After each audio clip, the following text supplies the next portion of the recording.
Hello everyone, welcome back to my channel Satya vlogs. ఈరోజు నేను చిన్న చిన్న బేబీ పొటాటోస్ని తీసుకున్నానండి. దీంతో ఫ్రై చేసుకుంటే చాలా సింపుల్గా అయిపోతుంది, చాలా టేస్టీగా ఉంటుందండి.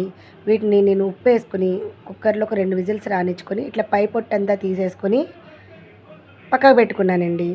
బేబీ పొటాటోస్ ఇది కర్రీకి కూడా, మసాలా కర్రీకి కూడా బాగుంటుందండి. ఇట్లా మొత్తం బేబీ పొటాటోస్ అంతా ఒలిచేసుకున్న తర్వాత 2 ముక్కల్లాగా కట్ చేసుకున్నానండి. మధ్యలో ఉడకడానికి క్రిస్పీగా ఫ్రై అవ్వడం కోసం.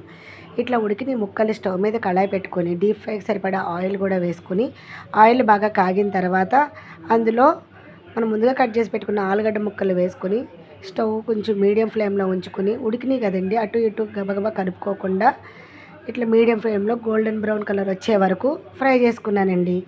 ఇవి కూడా పక్కకి తీసుకున్నాను. మిగతా ఆలుగడ్డలన్నీ కూడా అలాగే వేసుకొని మొత్తం ఫ్రై చేసేసుకున్నానండి. తర్వాత ఒక రోట్లోని 4 ఎల్లుల్లిపాయ రేఖలు, కొద్దిగా జీలకర్ర వేసుకుని దంచుకున్నాను. ఇప్పుడు స్టవ్ మీద ఉన్న కళాయిలో కొద్దిగా ఆయిల్ ఉంచి ఈ దంచుకున్న ఎల్లుల్లిపాయలు అందులో వేసి వేగిన తర్వాత ముందుగా ఫ్రై చేసి పెట్టుకున్న ఆలుగడ్డ ముక్కలు కూడా వేసుకుని, కొద్దిగా పసుపు, ఒక 2 స్పూన్స్ రుచికి సరిపడా సాల్ట్, కొద్దిగా కారం, టేస్ట్కి సరిపడా కారం వేసుకొని స్టవ్ సిమ్లో పెట్టుకొని ఆ కారం, ఉప్పు అన్ని ముక్కలకు పట్టేటట్టు బాగా ఫ్రై చేసుకున్నానండి. అంతే, మన వేడి వేడి ఆలు ఫ్రై రెడీ అయిపోయింది. ఇది పప్పుచారులో సైడ్ డిష్గా పెట్టుకుని తింటే చాలా బాగుంటుందండి. ఇది వేడి వేడి అన్నంలో కొద్దిగా వేసుకొని కలుపుకుంటే కొంచెం అన్నానికి, కొంచెం కూరకి చాలా ఎక్కువ అన్నం కలుస్తుందండి. ఈ వీడియో కనుక మీకు నచ్చినట్లయితే ప్లీజ్ సబ్స్క్రైబ్.